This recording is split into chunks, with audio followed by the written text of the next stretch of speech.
Bonjour, bonsoir les amis, j'espère que vous allez bien. On se retrouve dans ce nouveau podcast enregistré le 12 janvier et mis en ligne le 14 janvier. Du côté planétaire, ça va bouger avec Pluton posant ses bagages en Verseau le 20 janvier jusqu'au 1er septembre 2024. Regardons de plus près cette première conjonction Soleil-Pluton en Verseau. Alors quand je dis première, c'est pas la première depuis tout le temps, c'est la première depuis pas mal d'années puisque la précédente date du 27 janvier 1778. Que se passait-il cette année-là? Des guerres. Mais ça, rien de nouveau sur la comète, il y en a depuis la nuit des temps sur les continents. Alors autrement, le 6 février 1778, la France reconnaît l'indépendance des États-Unis s'il signe un traité d'amitié et de commerce et entre ainsi dans une guerre avec l'Angleterre. Certains historiens évoquent cette période comme les prémices de la Révolution française. Cette conjonction Soleil-Pluton en Verseau va être très rapide. Comme je vous l'ai dit, elle démarrera le 20 janvier 2024 à 23 heures, heure de Paris, et se terminera le 31 janvier 2024. Je suis assez large dans cet ordre de la conjonction, mais le Soleil est une luminaire. Elle précédera la conjonction Soleil-Pluton en Capricorne, ayant démarré sous la nouvelle lune du 11 janvier en Capricorne et se terminant le 20 janvier 2024, ce qui nous fait une bonne vingtaine de jours sous cette conjonction Soleil-Pluton, la première partie en Capricorne, la seconde en Verseau. Si vous n'avez pas écouté le podcast sur la nouvelle lune, écoutez, je vous invite, c'est la précédente vidéo, donc la nouvelle lune du 11 janvier en Capricorne. À peine arrivé en Verseau, le soleil n'aura pas vraiment le temps de souffler, de savourer un peu cet espace de respiration dans ce signe d'air, qu'il le fait sortir de la pesanteur terrienne du Capricorne, accompagné de Pluton. Et en effet, en parlant de Pluton, eh bien, cette planète, 8 heures plus tard, rejoindra le Soleil en Verseau.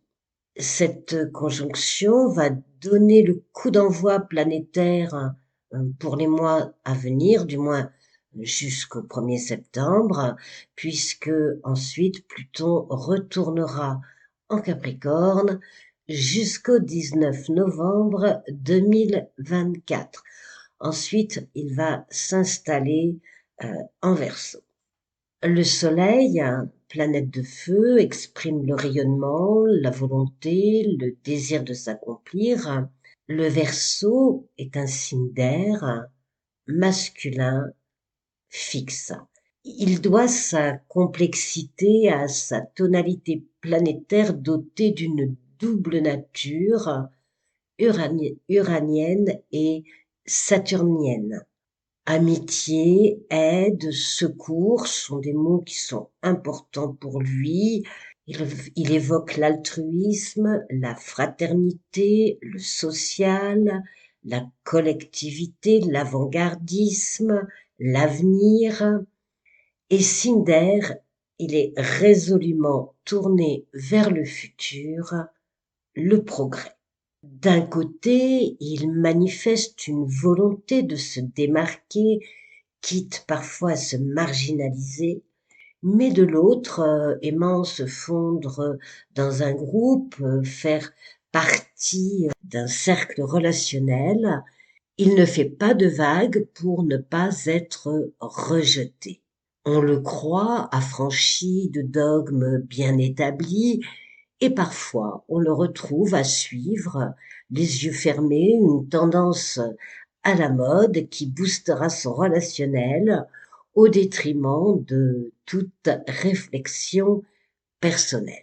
Signe fixe, malgré son ouverture d'esprit, il peut se montrer individualiste dans ses concepts et sa manière d'envisager la vie. Plus à l'aise avec les idées qu'avec les émotions, quelle perte de temps, enfin, d'après lui, il a l'art de replacer l'église au milieu du village, tant qu'il ne s'agit pas de la sienne, enfin, sa paroisse, et du sien de quartier, à moins que cela ne serve ses intérêts. Ces idées fixes peuvent, sous des dehors souriants, friser l'obstination, et son besoin d'avoir raison peut aussi de temps en temps sonner avec déraison. Alors Pluton gouverne le Scorpion.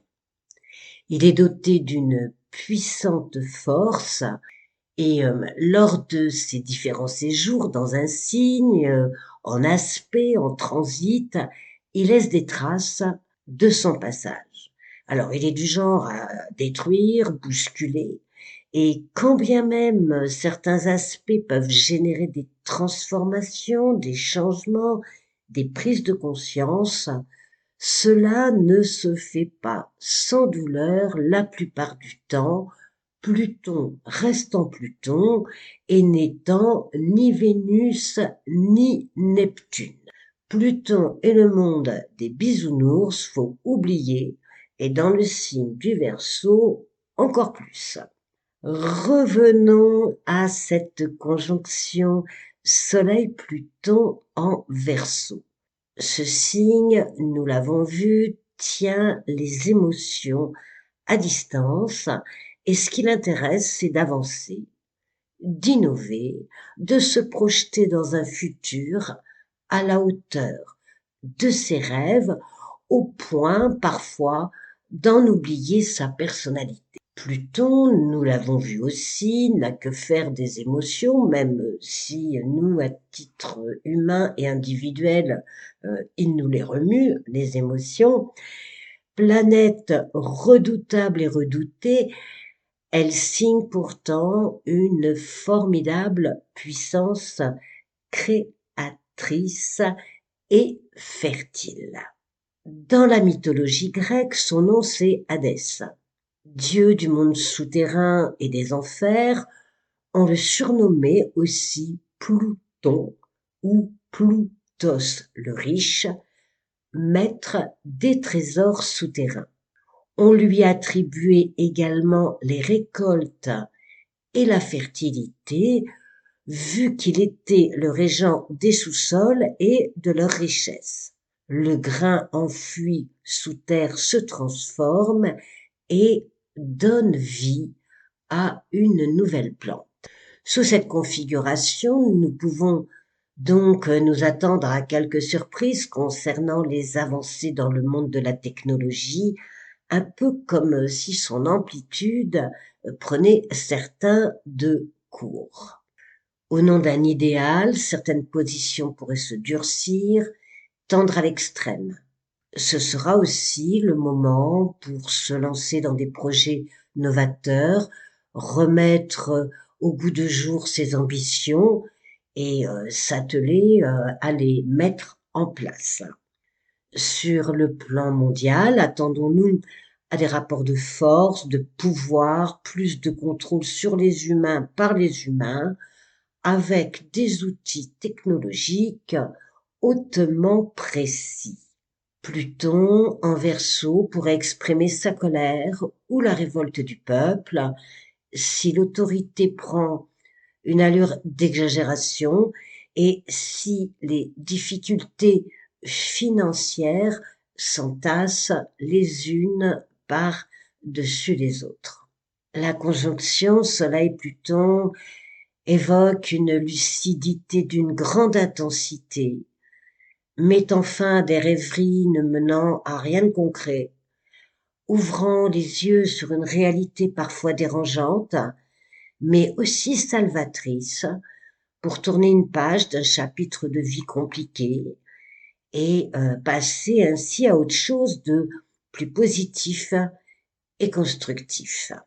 Alors, j'ai écrit un book Astro 2024, je cause des planètes en général et de chaque signe, décan par décan, avec les dates clés selon les transits planétaires de l'année. Si cela vous intéresse, il suffit de vous abonner à la newsletter de mon blog Se former à la divination, c'est cadeau. Je vous ai mis le lien dans la description.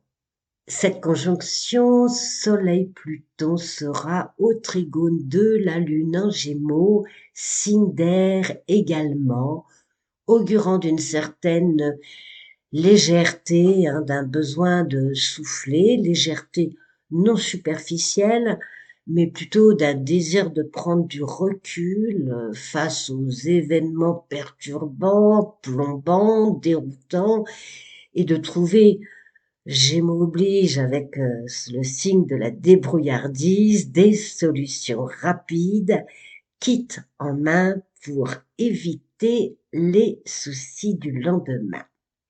Cette conjonction sera au carré de Jupiter en Taureau. Un carré Soleil-Jupiter n'est pas obligatoirement bien méchant. Il pêche par excès, tend à faire des promesses qu'il ne tiendra jamais, pavane, en met plein la vue, active les dépenses et la CB, a envie de dire zut à son supérieur. Il peut aussi représenter la loi et la justice. Tout dépendra de l'environnement planétaire et du vécu. Un carré Pluton-Jupiter, sur le plan mondial, c'est beaucoup plus problématique et source d'enquiquinement en tout genre.